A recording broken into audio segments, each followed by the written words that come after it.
in the sports community, in particular in the bodybuilding community, they are always seeking ways to maximize testosterone, dihydrotestosterone, keep estrogen to its minimum required to still have libido and still have, skin elasticity, but also walk around with saran wrap skin. Then all this kind of extreme stuff that happens there has led to a recent movement where, believe it or not, I heard this and I couldn't believe it. I went and checked, although I didn't buy them, that on Amazon, you can actually find people have their literally underwear that have ice packs, or I think they're ice pack underwear, so that people are making themselves cold at the level of the gonads in order to try and increase testosterone and libido. Sounds pretty crazy.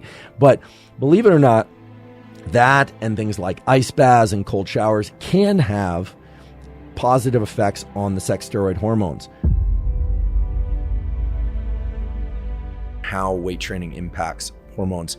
I have a question about this. I'll just inject a question about weight training and hormones. You hear this all the time, that doing these big, heavy compound movements or resistance training increases androgens, things like testosterone, DHT, DHEA, and so forth. Does anyone know how that actually happens? Like, what is it about engaging motor neurons under heavy loads sends a signal to the endocrine system, hey, release testosterone? I've never actually been able to find that in a textbook.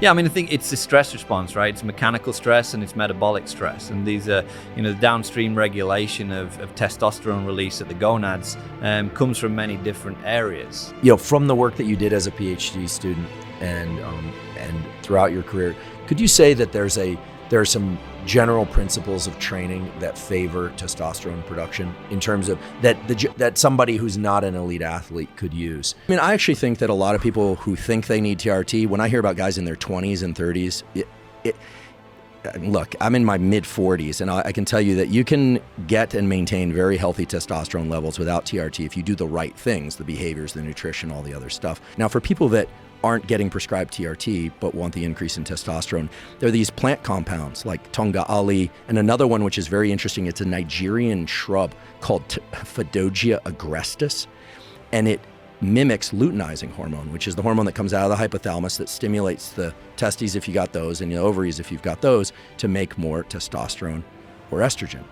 And so those two herbal supplements together can give a significant boost in free and active testosterone. So you said sexual behavior itself can increase testosterone. Men who observe sex, so I guess this would be observing pornography, will have slight increases in testosterone during the observation. These people actually were willing to have blood draws taken while watching pornography.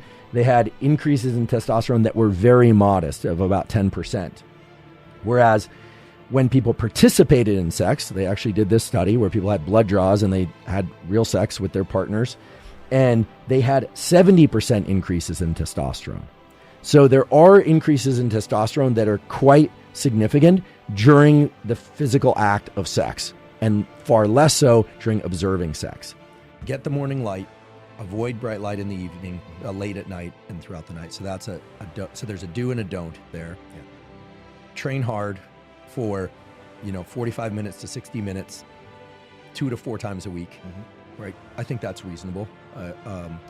So warm up and then go hard for 45 to 60 minutes. You could do the Duncan French protocol, or you could do something similar, but past 60 minutes, unless you have superb recovery capacity, if you try and push for 2 hours at max capacity, you will have an increase in cortisol and a decrease in testosterone. If you rest 3 days, you'll be fine. If you're one of those genetic freaks that can do that repeatedly, fine.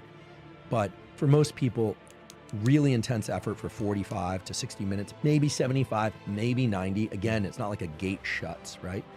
A few, some ab work at the end of your workout or a little neck work or something isn't gonna send cortisol into the roof. But if you finish your squats and then you deadlift and then you leg press and then you're up into the 2 hour range, you're going to drop your testosterone. There's a category of supplements that are very interesting that for most people who aren't exploring testosterone augmentation for sport work very well to increase testosterone by about 100 to 200 points.